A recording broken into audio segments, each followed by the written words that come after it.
Hi, welcome to Exploring the Illusion of Free Will. My name is George Ortega. I'm here with my co-host Enel. Enel, good to see you. Okay, this is show number 117, Exploring Our Unconscious Unfree Will. Okay, and here's the thing. Usually when we think of about free will and why we don't have it, we think that it's because things have causes. If everything has a cause, our decisions have causes, and the causes of our decisions have causes, and this causal chain of cause and effect regresses back to before we were born. That's the basic reason, right? A lot of people, for whatever reason, can't understand that. So this show is about explaining in a completely different way that doesn't rely on causality why free will is completely impossible. Okay, and it's basically the idea is we have an unconscious, okay? And by definition, the unconscious is the part of our mind that we're not conscious of. That's why they call it the unconscious, okay? In other words, right now, what you're conscious of is you're listening and watching me, and you might be conscious of a few other things, like how hot it is, if there's light, whatever, other people in the room. We can only be conscious of a few things at most at a time, usually just one or two, whatever. So that means that the rest of your mind is in your unconscious. And if the unconscious, by definition, is a part of our mind we're not aware of, because we can only be aware of what we're aware of at any moment, we obviously can't control the unconscious. So if the unconscious is part of our mind we can't control, it's actually making the decisions for us.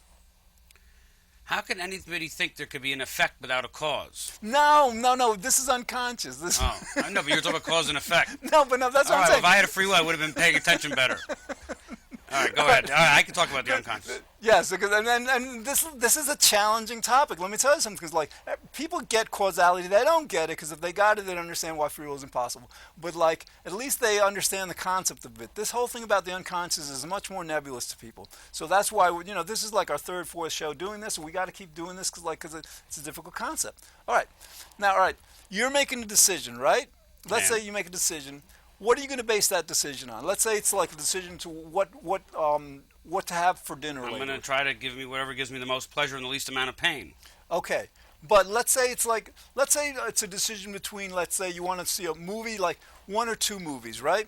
One or two movies? No, you're choosing between. Okay. Right. I thought you meant see one or okay. Right. But even that, all right. So if you're going to make that kind of decision, you have to base it on stuff, right? Now, this stuff what I think I'll like more. Right. And how do you determine what you like more? My preferences from my past. Right. Prior knowledge of what I've watched in that genre with the actors, maybe the plot, if I know the plot. Right. Now here's assuming they're the same price, right? Yeah. So here's the thing. So you're making that decision, right? And you're conscious of the choice. You're conscious should I see this movie, that movie, right? The rest of all that stuff that's considered in the decision isn't in your conscious mind. That's right. And so what happens is we ask ourselves, well, which movie should I see? We don't consciously, freely decide. We wait until that answer arises from our unconscious. And seemingly out of nowhere. Yeah. Well, like we were saying, you can only have one thought at a time, right? Or say one sentence at a time. So my entire history of my life is in me somewhere. Yes. I'm not aware of it. Exactly. So when you go to make a decision on a movie, your entire history of your whole life is part of that decision. But you can only have one thought at a time. So I would say 99% of your life is in your unconscious / subconscious. Right. And then one way to say it is 99% and the rest of it is conscious. Another way to say it, though, is that actually our unconscious is really our mind in its entirety. The unconscious is running the show. Yes, because what happens is, the reason I say it's 100% is because, let's say you're in a dark room, and let's say the dark room represents your mind. That's where everything is stored, right? And our consciousness is there's this flashlight in the dark room that it's beaming, it's highlighting parts of itself. So anytime the unconscious makes something conscious, it's just making part of itself. I don't know what camera I'm looking at, because all the lights went out. Thanks. All right, it's making any consciousness, it's the unconscious choosing to focus on a part of itself, choosing to make a part of itself conscious. That conscious part is just the tip of the iceberg. All right. Most of it is in the unconscious. At the very last second, you're saying it's like a flashlight? Yeah, and the iceberg analogy. Yeah, but it's not completely correct. You know why? Because like this iceberg is completely underwater. The consciousness isn't the tip?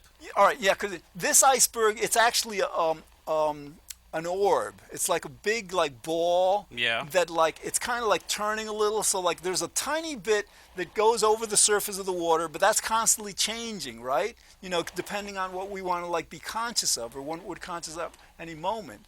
So in other words, it's also like a big sponge under there. It's absorbing things from your past. Yes. And storing it.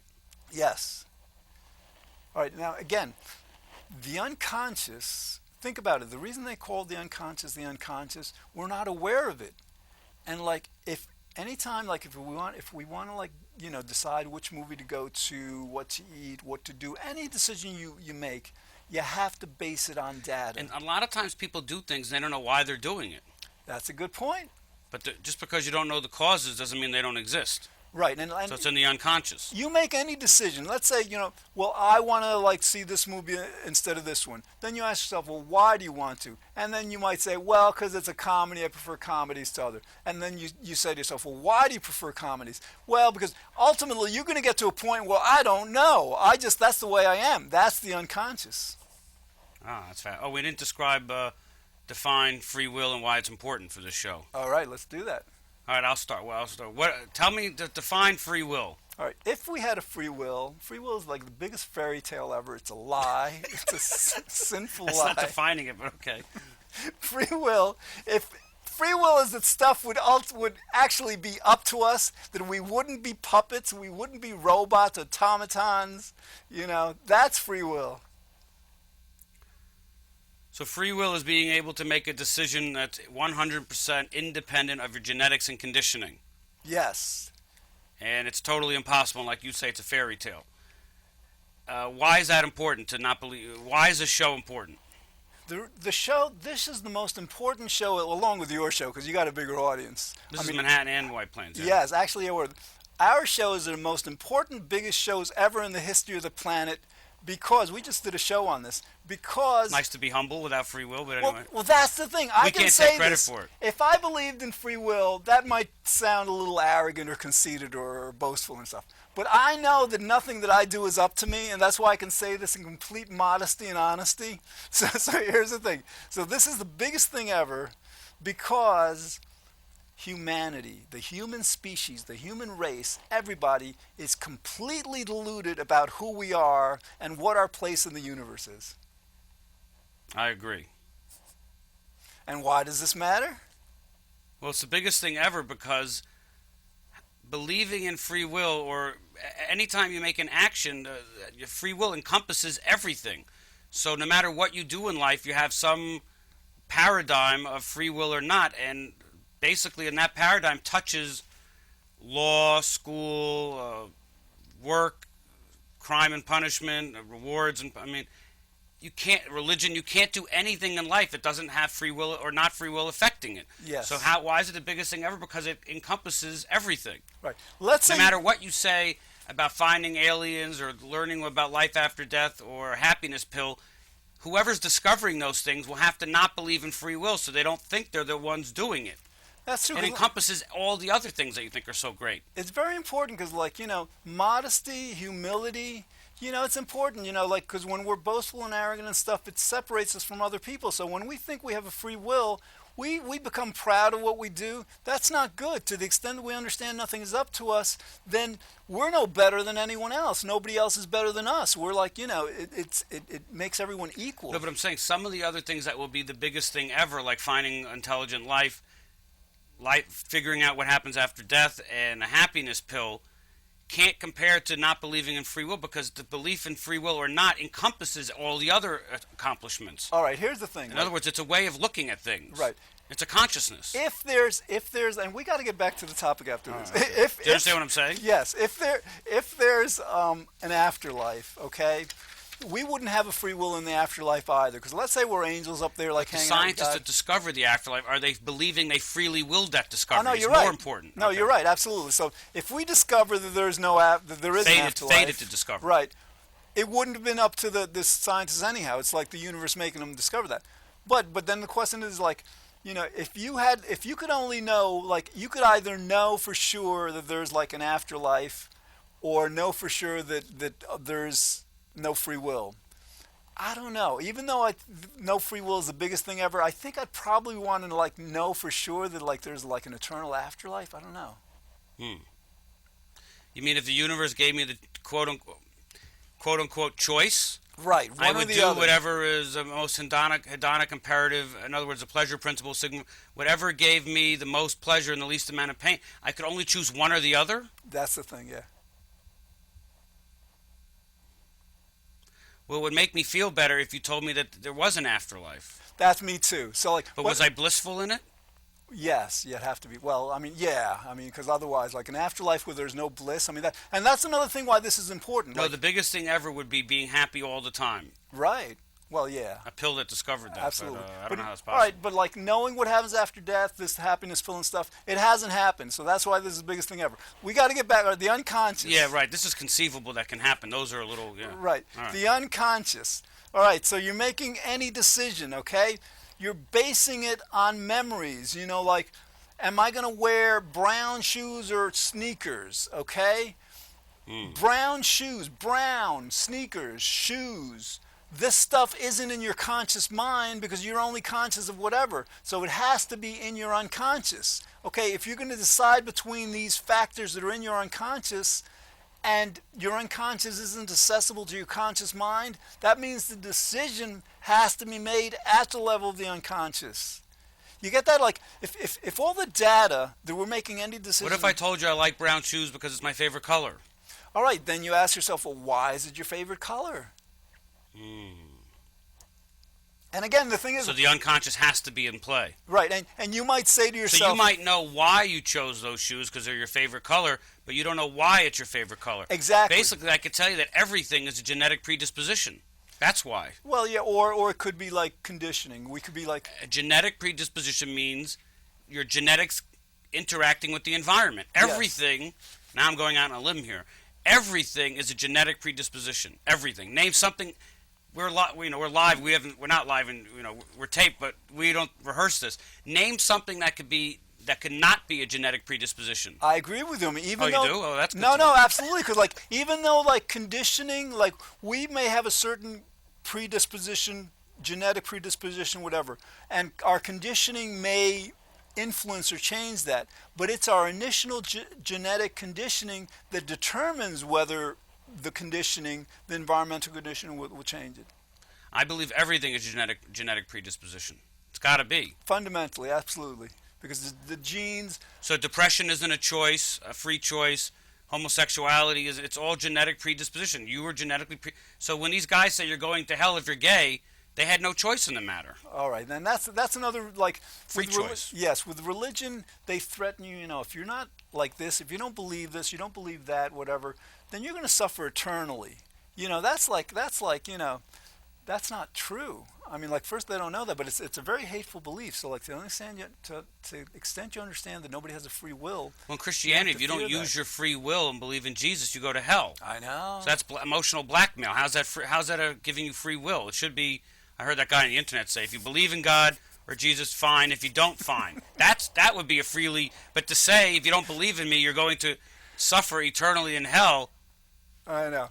The unconscious. All right, let's go back to that. The unconscious. All right, what is the unconscious by definition? Why do they call it the unconscious? They call it the unconscious because it's stuff we're not conscious of. That's why, you're only conscious of what you're thinking, feeling, saying, doing, moment by moment. Your consciousness is kind of like a stream of experience. It's constantly changing. You're focusing on one thing, then you focus on the next. You focus on the next thing. It's only one thing at a time, at most two or three. So that means the rest of the stuff is in your unconscious. Now here's the thing. You might say like, well, I'm aware of why I chose to wear brown shoes instead of white sneakers today, all right? You might say that, right? But here's the thing. What's happening in that case is your unconscious is making you aware of why it chose that. Because like I could like have made that choice and not been aware of why. Right. Okay, this is like so important because the reason this is important is because like this understanding of why we don't have a free will doesn't require causality. It doesn't depend on... A lot of your life is unconscious just because it's routine. Yes. You do things like have breakfast, shower, wake up in the middle of the night, go to the bathroom. They're just on automatic pilot. It's your body. It works just fine without you being in control of it. I mean, you don't have to know what you're doing, and you just do it. Exactly. These survival things just happen. Oh, yeah. Like today I had breakfast, and I usually have one oatmeal package, and today I had 3. I don't know why. You know, it just happened. I wasn't really aware of what I guess I was hungrier, right? Exactly. But it's not like I went through a whole long process of deciding. It just happened. All right, we're going to go... You know what that means? Yeah. Yes, and I'm glad you mentioned that because now we're going to like explain this empirically through scientific studies. They'll take a person, all right? They'll hook them up to an MRI machine like to measure their brain waves and an electromyogram to measure muscle activity, okay? And they'll have their finger or their hand on a button, and the researcher will say, like, when you, I want you to press the button, but when you decide that you're going to press the button, at that moment there's a clock that they're going to look at. I want you to tell us exactly where that clock is. The hand on the clock is moving very quickly, so like, you know, it's very exact. Now here's the thing. 10 seconds before the person is aware of their decision to press that button, the researchers have already detected that which button or when they're going to press it in their unconscious. Benjamin Libet or whatever his name yes, is? Yes, Benjamin Libet, yes. Is he French? I Might be know. Libet. I think you're right, it is Libet. If he's French. All right. Yeah, but I heard someone say that just meant they were being the activity in the brain just meant they were getting ready to make a decision. Well, Did you here's ever the hear thing. that argument? Yes, but there's a thing called the readiness potential. Yeah, that. The readiness potential is like unconsciously when a muscle is about to activate, you know, gets back beyond a certain point where it's good. It's not a question of whether it will or not. It will activate, right? And they can measure that with the electromyogram. So basically what's happening is like they're measuring this readiness potential before the person is consciously aware of making a decision to move. And this is like science. This isn't conjectural. This isn't theoretical. Mm-hmm. And the thing is, all right, so like people were saying, they just came out with a new study. People were saying, all right, well, that just applies to like whether you're going to press a button or not, right? But this guy who's been doing research, Soon, and some other guys, they just did an experiment that just got published recently where like it's not just about muscle activity. They were told to give a sum, you know, to add like 2 numbers or something, and then like when they're conscious of the action of the decision to tell the researcher. Again, 4 seconds before they were conscious of their answer in this mathematical problem, the researchers... So you're saying knew. there's brain activity going on before we're aware of it. The Yeah. decision is already made before we're aware of it by some time lapse. Yeah. That's fascinating. It's amazing, and you can't refute that. How are you going to refute that? 5-10 seconds before you Even know... if it's a 0.0001, even the decision's made on a neural synapse level before we're aware of it. I know. Benjamin... Why does it matter how many seconds? No, It could be 0.001 millionth of a second. The reason it matters, Benjamin Libet came out with this research in like the 80s, 85 or so, and his initial results were that like, you know, that the brain had decided, let's say, a few hundred milliseconds before you were consciously aware. All right, and people were saying, it might be like a flaw in the apparatus, the methodology. All right, and the reason this new research is important, 4 seconds before... Who's the new research? This guy Soon, S-O-O-N. Some other guys also. S-O-O-N? Yeah. And I think his latest research came out in Science magazine, which is like there's 2 premier science magazines that are like, you know, more important than the rest of them put together, and so it just got published in it. So let's talk about why this is the biggest thing ever again. No, because we're on the unconscious. Oh, you want to talk about the unconscious? Yeah, and let me tell you something. Okay, so discovering that the unconscious makes free will impossible, how does that rank in your refutation? Is it one of the number one ways to refute free will? Or causality reigns supreme? That's a good point. All right. To me, all right, like causality is the most basic thing, because like how simple is it to understand that everything has a cause, and if everything has a cause, all of our decisions have a cause. That means we can't have a free will. That's really, really simple. Yeah, that's number one. Okay. But the problem with that is, like, some people don't get it. I don't know why they don't get it. I mean, if the I know why they don't get it. They don't have the causal history to get it. exactly.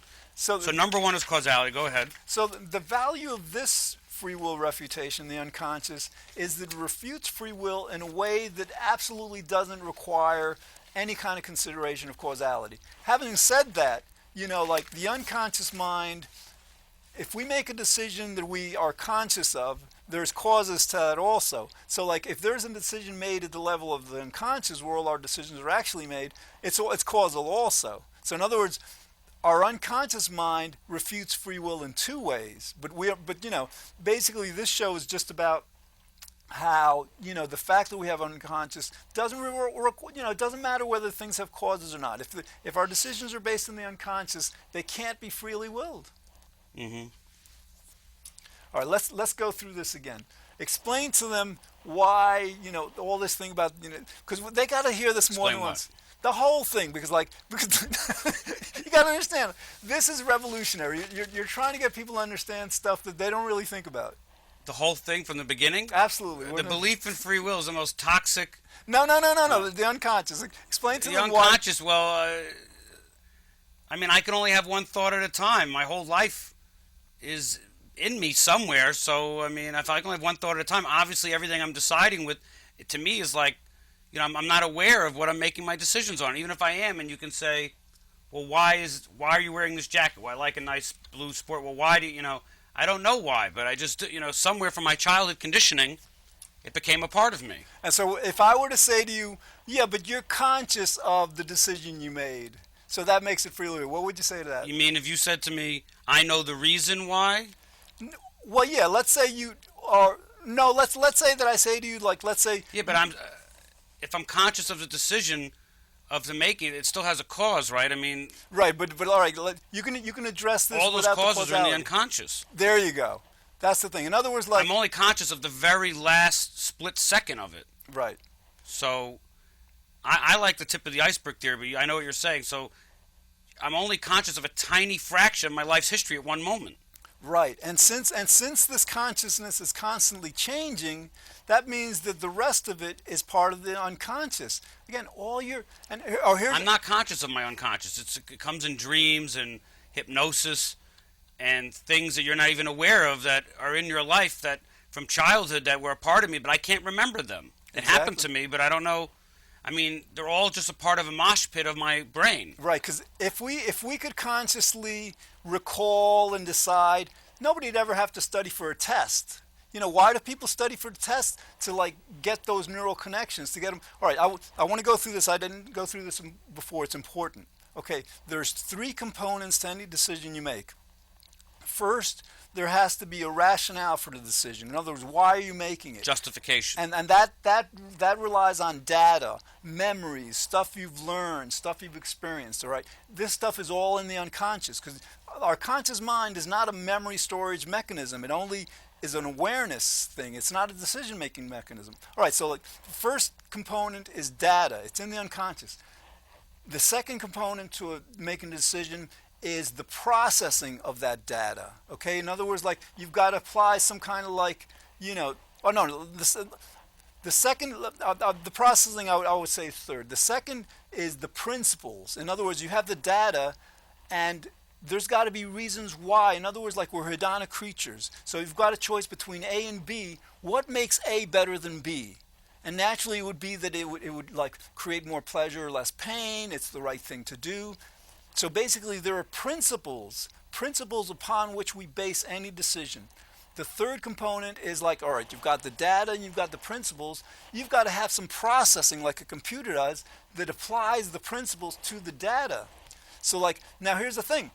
The important thing about this is if the data is in the unconscious and the principles are in the unconscious, when you make a decision, you're not aware of why you're making it, the principles, the hedonic imperative, the moral imperative. This stuff is in your unconscious. If your data and your principles are in your unconscious, obviously, categorically, irrefutably, the processing has to be in the unconscious also. Mm-hmm. I agree with that. That's cool. That's cool. Do you think they got it? I don't know. I hope so.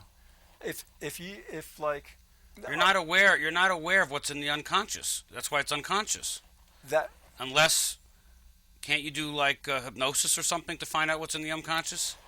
All right, let's say you hypnotize a person Or dream therapy? right, and you make them aware of something that's in their unconscious. They can do that. They can do that, absolutely. Or another way you can do that, you could like open up a person's brain and like put a little like touch a part of the brain. The person will remember something that they hadn't remembered before. It's amazing stuff. So here's the thing.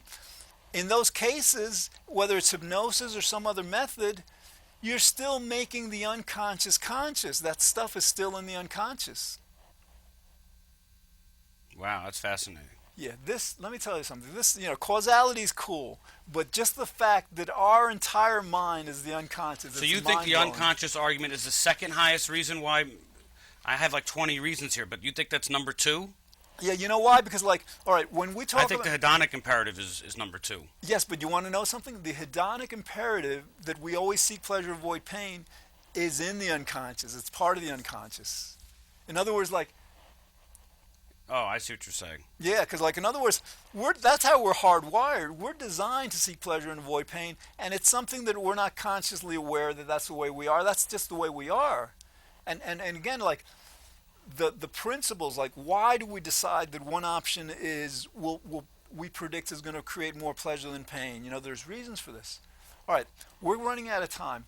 I hope you understand now why, because you have an unconscious, you don't have a free will. All right, our next show is going to be no free will as a revolutionary religious precept. I just want to say my number one reason for knowing the free will doesn't exist is that everybody would be blissed out. Yeah. If you had free will, you would never be depressed. You wouldn't get divorced. You would just choose freely good thoughts all the time. That's how you refute it. Absolutely. Think about because that. everybody knows that's not possible. We got to do a show on that soon. Absolutely. Think about that. Think 10 about seconds. that. If you had a free will, who would ever choose a negative, unpleasant thought? We would never do that, right? All right. Well, thanks for watching. Every week, Wednesday at 11, Channel 56, Time Warner, Manhattan.